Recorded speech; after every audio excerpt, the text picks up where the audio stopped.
So we have a special promotion going on here in February. This is our diesel tablet. This was just launched last year. This is our mid-range diagnostic tool. It will do thousands of the most common diagnostic commands. So if you're working on your EGR system, you're trying to change engine parameters, you're trying to work on your SCR system, this will do the resets, the calibrations, the installs, all the things. You can one tap to repair information to get instant repair information for all your fault codes. It's a great tool to put inside your shop, and it's priced very, very aggressively for the price point. And in February, we have a special promotion going on.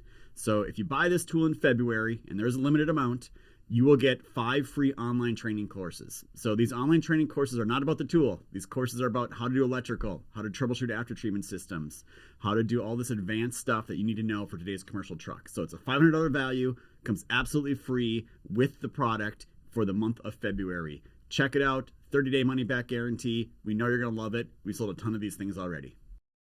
Well, again, thank you everyone for coming back on for another episode of DL. And before we kick it off and everything, I always kind of like to explain what this is. So I'm an entrepreneur and I'm an industry guy, right? So anytime I run up on another person that's an industry person and has that entrepreneurship and that passion to go fix things and solve problems, I love to have those conversations. So I met Alex. We talked a couple months ago, did a Zoom thing. I'm like, man, you got to come on the podcast. You got to talk about what you're doing.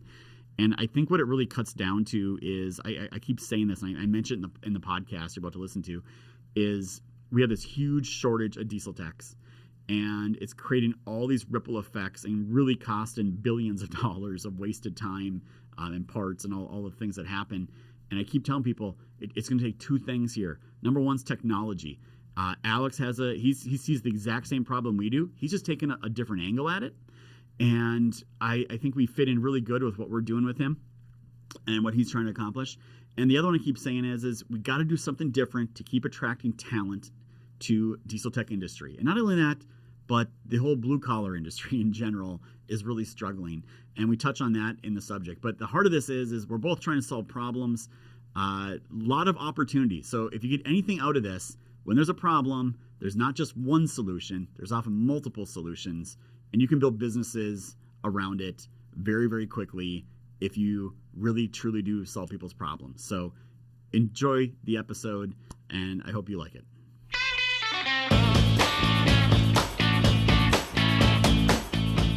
Welcome everyone to another episode of the DL. I am your host, Tyler Robertson, and this is the podcast show. We talk about everything going on in the diesel repair, maintenance, technology space, and this is what I love. We're going to talk about a new thing here you may not have heard of before. I think it's a great story, a great product, and I'm going to invite Alex on here with Heave. So thank you for agreeing to come on and spend a little bit of time with me here this morning. This is a pleasure. Thanks for having us on and talking shop about repairing heavy equipment. Well, I'm already jealous. Before we started here, I was like complaining how cold it is up here in South Carolina. Like it's in the 30s. You're down in Florida. Oh, it's 76. It's sunny out. I'm like I gotta go. I'm like in depression here. I think this year up here. I don't know what it is, but why don't we tell the audience what is Heave? Heave is Uber, but for heavy equipment technicians, for off-road mainly. That simple. So how does it work, right? Like it's, because you always hear the Uber of freight, the Uber of house rentals, the Uber of everything. Like how does it work, and what problem are you trying to solve with this? So what the problem that we're trying to solve is, in the world of heavy equipment, you guys have done a really great service of broadcasting the main topic, the main issue. There's a shortage of technicians, and the OEM dealers in heavy equipment, that they are short technicians dramatically, and it has caused long lead times for customers to get field technicians. And so what we aim to do, and what we're doing today on a daily basis, is provide access for those customers to get independent technicians out to their machines on a much quicker and faster basis. So the way it works is we have an app that's in the App Store. The customer downloads the app, opens it up. I have a Cat 938 It has a hydraulic leak. This is my job site address. Press submit. It goes out to all of the technicians that are on the Heave network. You broadcast the name of the customer, the machine, where it's located, and we ask them, can you help? And they reply back, yes, and then when. And all of that information comes back to the customer and says, okay, Robert Gray is, this is his hourly rate. He can be at your job site tomorrow morning. Ashton Cook, here's his hourly rate. He can be at your job site tomorrow afternoon. You can see the years of experience. We're a newer company, so over time, what will be really cool is as we get more ratings on technicians, so the customer will be able to see, oh, Robert has performed 74 jobs on Heave, and he has an average rating of 4.9 out of 5 from his customers. So that would be really cool. But in the beginning stages, there's not as much information available. But that's the gist of it, is connecting these customers to technicians who can help them right now. Yeah, it's really similar to another person I had on my podcast. It was more about parts, right? Like they needed a part, so they've got Parts Club and people to request in, and then people like, oh, I got that part. Here's my price. So it's right. What's interesting here is you're solving really the same problem we're trying to solve, but from a different angle. So from our angle, it's like, hey, you got a thing broken, and a dealer can't get there. we both acknowledge that. But hey, we got a tool and we can remotely help you and we can give you repair and training, make your guys better and all that. And you're coming in from like, man, I'm going to put someone there on your site to fix that thing and get it up and going for you for more quickly. So, I'm an industry guy. Like, where did you come from? Like, what's your background? It's always interesting to hear, how did people land on, how did you get to, sure, hey, we're gonna create the Uber of field technicians for equipment?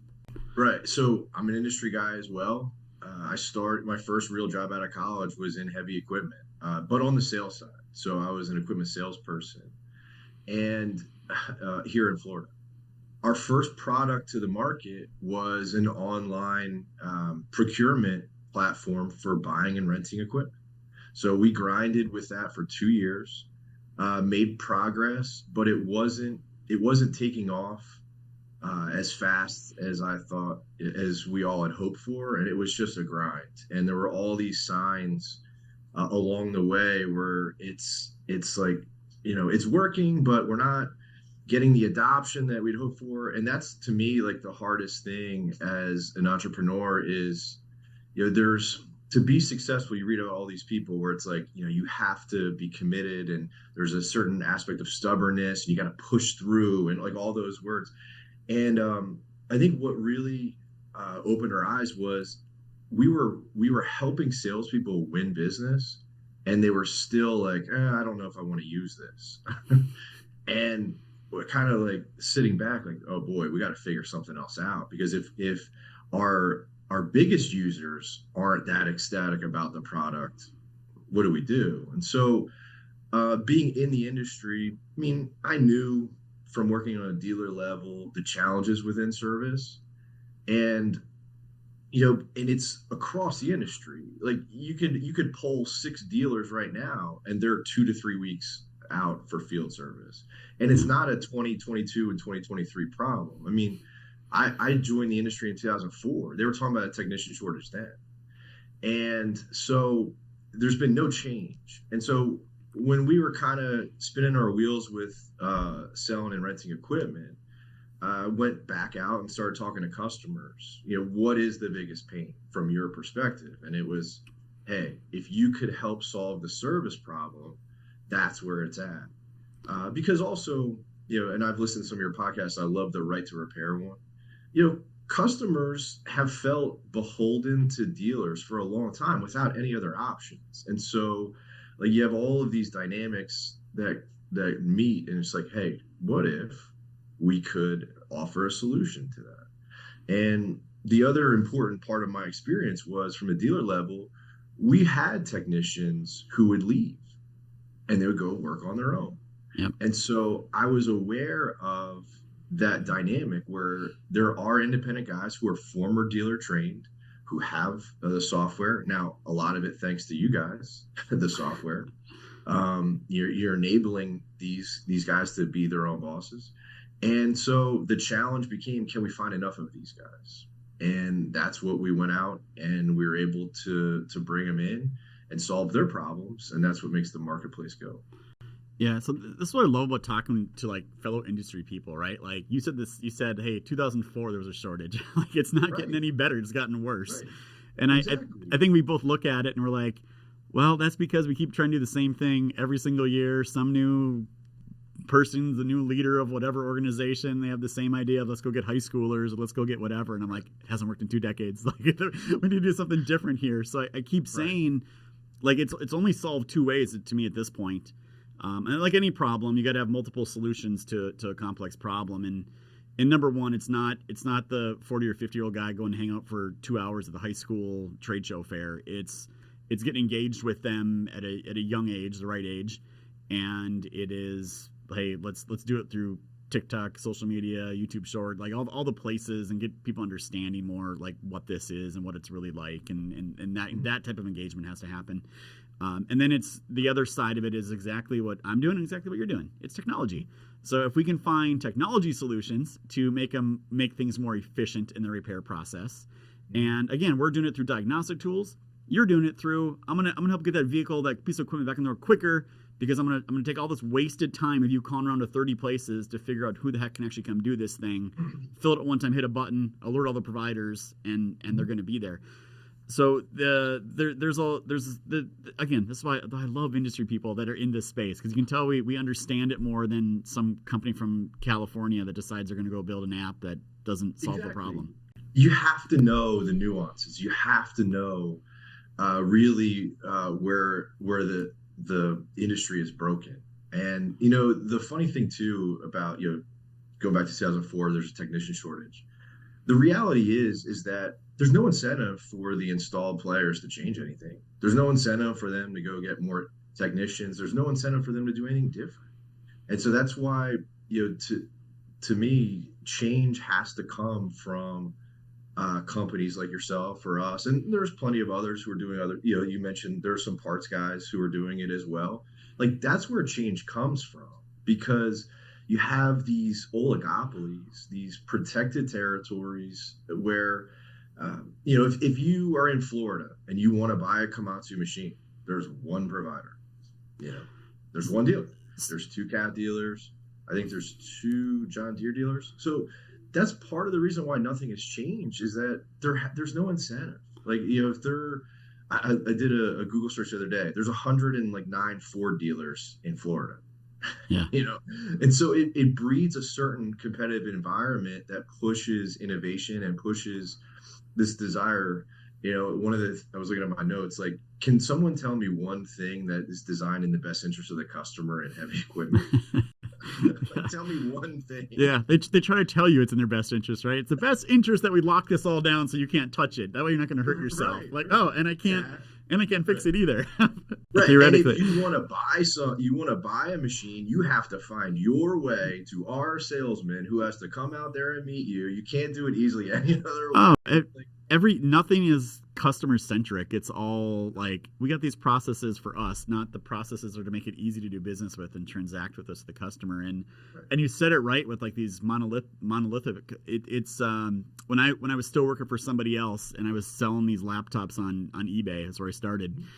And the person I reported to, the owner's daughter, she came to me and she's like, we got to stop. And I'm like, well, I'm not selling in our market. I'm selling other places. And she says, I know, but it's going to harm our fellow dealers. I'm like, what? How's it going to harm them? I'm like, well, now customers don't have to come to us. And I'm like, if your whole business model is predicated on the fact that they have to come to you and they have no other options, you are looking at this totally wrong. You need to be figuring out why they want to come to you and trying to make it easy and friendly and safe and all the things. So I was just like, man, this is just a different mentality, I guess, some people have that have been in that space for a long time. And what I laugh about that, because it's a great encapsulation, is that there's this disillusionment with the dealer where it's like, oh, these customers love us. It's like, no, they're coming to you because literally there's no other option. Yeah. Yeah. Yeah, I was just, trust me, I was a service manager for years, and it was always like a lot of people are like, oh, customers love. I'm like, they're only here because they have to. They don't have another option. I'm like, look in this shop. Do you see anything on the hood besides an international symbol or a Freightliner symbol? Like, no. Like they can go anywhere. When other brands, that's why other brands aren't coming to us. Like, oh no, it's because we don't have the. I'm like, oh, it is what it is, right? So. But it is amazing, though. You do sometimes find those organizations. And I'm not picking on every dealership group out there. There's some great ones out there that work on all brands and go above and beyond. But you know what? Those are usually the ones that make more money. And they have employees that stay a lot longer. And they have a huge customer base. They're usually the more successful ones are usually able to accomplish that. And I think the other interesting thing, too, is like I had a little bit of a software background. I don't know if you did it all, and you said you worked in heavy equipment, you did sales, and now you're running apps. Like, how do you bridge the gap from not knowing anything to having apps on the App Store and going through that technology growth? You have to find somebody who knows what they're doing, and I that was where I was fortunate. I had a stroke of luck, because we all need luck in certain areas.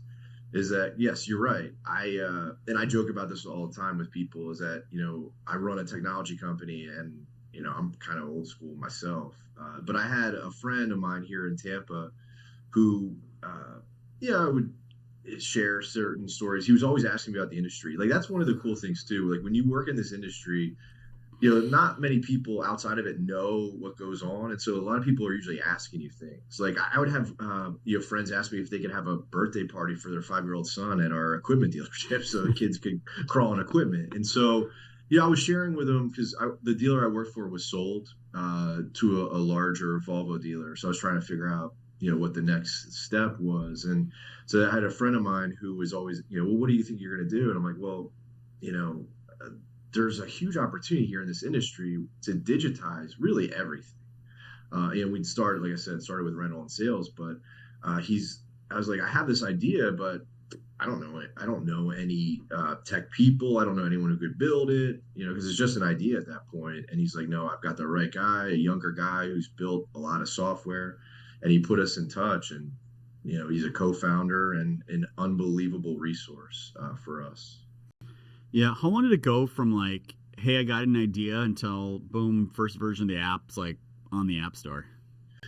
So our service app was really fast, like a month. It's crazy. Yeah.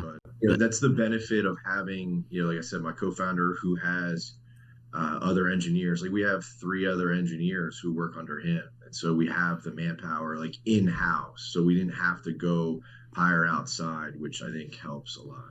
So do you guys do like the whole bootstrapping thing, or do you guys go raise some money, or what path did you take to get this thing started? You're looking at it. Yeah. Yeah. I mean, I'm there too. People always, like, we did almost 70 million in revenue last year, and people, it's like, how much you start with? How'd you raise? I'm like, $1,000, $1,000, and I've just been playing a never-ending game of blackjack, doubling down forever. Right. Try not to bust out. There's been a lot of transfers, online transfers. Well, and you essentially, you're an Airbnb type thing. So you created a marketplace, and anytime there's a marketplace, you get the supply side and the demand side, right? So the demand's the people that have the equipment broken, and the supply side would be your service providers, the diesel technicians. Mm-hmm. So how do you get that started, right? Because that complexes some people, because they're like, well, how am I going to convince people to sign up to be a provider if there's nothing on there for them? And how do I get the other side of it's the opposite question. So how did you guys tackle that problem? Well, it's an ongoing problem, and it's an ongoing challenge. And this is why marketplaces are so difficult to build. Everything you read is true. Marketplaces are brutally hard to build, but once you can get it going, they're unbelievable businesses. And so it's always a balancing effect. Or how do we have enough? The key part for us is technicians, right? Because we're dead in the water if we keep calling on customers and they have an urgent need. Because field service is an urgent need. It is I have a machine down in the field. That means I usually have 8 guys standing around because we can't use the machine, which means I'm paying $8,000 a day for this pipe crew to sit around, not waiting on a dealer to get to me. And so for us, while the app was being built, I just had to go try to find as many technicians as I could in certain metro markets. And, just every entrepreneur knows the grind. It's just cold outreach. It's just, trying to find people. And the technicians were hard to find. But we've got it to a point where we have a good amount of techs to where we can fulfill demand in every metro market of Florida today. But it was a grind. One of the good things too is that we were able to talk to customers. Like I'll go back. We're not really introducing this new concept to the industry. Like these independent technicians have existed, and so we can ask customers like, "Hey, have you used independent technicians?" Yes. Who? And they would put us in touch with these guys. And when we kind of share with them our marketplace, they love the idea because these guys had to go find the work themselves. You talk to any independent technician, hey, how do you get business? Well, they usually start with some of the customers of the machines that they used to work on when they worked with the dealer. Yeah. But then after that, it was, I got to drive job sites and put my business card on machines or on trucks. And so they love that we're bringing them demand. And they can choose. They can pick and choose who they want to work on. Like I said, when a customer puts it in on the app, they see who the customer is. They see where it is. Yeah. The other challenge with these independent guys is that because they have a small customer book, really, they've been driving really far to go do work because they live job to job, and they're like, all right, well, if I'm in Tampa and I know this customer who's working in Jacksonville and I don't have another job, on Monday, I'm going to go drive 4 hours each way to Jacksonville because that's a job. Yeah. And so we're able to say, hey, no, let's set a territory for you. How far do you want the radius to be? And now we're just going to feed you everything that's, within an hour. And so, because it's not necessarily a great thing for that customer in Jacksonville for a technician to drive from Tampa. That's not the best experience. And so, we've been able to get more referrals now from technicians because they see that this is making their life better. And, these guys are telling their other technician friends. Yeah. I mean, you made a great point earlier too, when you were talking about technicians leaving the space and just becoming their own business. Right. And I saw that clear as day in the commercial truck world as well. And I actually look back now on all the like really, really good technicians that I knew. They don't work there anymore. A lot of them came to work for me, but a lot of them went and started their own businesses. I just had a gentleman here that I worked with 10 years ago, one of the best technicians I have, and I ran a shop. Waited till his kid graduated high school, went out, started his own business, makes more money now than he ever has, right? And 3 to 4x more. Oh, I mean, they've learned like, hey, my toolbox has wheels. I already got to like our industry does a horrible job retaining them because, like, we give you all the training, we make you buy on your own tools, then we treat you like shit and don't pay you what you probably should get worth, and then you quit on me and you go make your own business, and make 3 times as much. Like we totally push them and give them all the tools to go do that, which isn't a bad thing. If you're a diesel technician or an entrepreneur, it's a horrible thing if you run a business and are in the industry and don't want to lose your technicians. But it's the reality of what's happening, and it is. And every technician that you talk to, every technician you talk to within like a dealer sphere, they have the same common complaints. And I'm not talking about wages. Like they spend half their day doing paperwork. Yeah. In dealerships, right? Like that's a reality. Yeah. And so there's a lot of advantages that, like you said, just push them out. Like, hey, I can make 3 to 4x. I can decide whose machines I want to work on, and I don't have to deal with your TPS reports. All the BS I got to deal with every day, right? Like these guys just want to fix machines. Like that's all they want to do. Yep. Fix machines. We also help them on the accounts receivable side, so they don't have to. They invoice us. We invoice the customer. And we pay very quickly, so we eliminate their need of having to chase money. So we want to solve to build our supply side of technicians. We want to help with their 2 biggest problems: finding work and getting paid. Yep.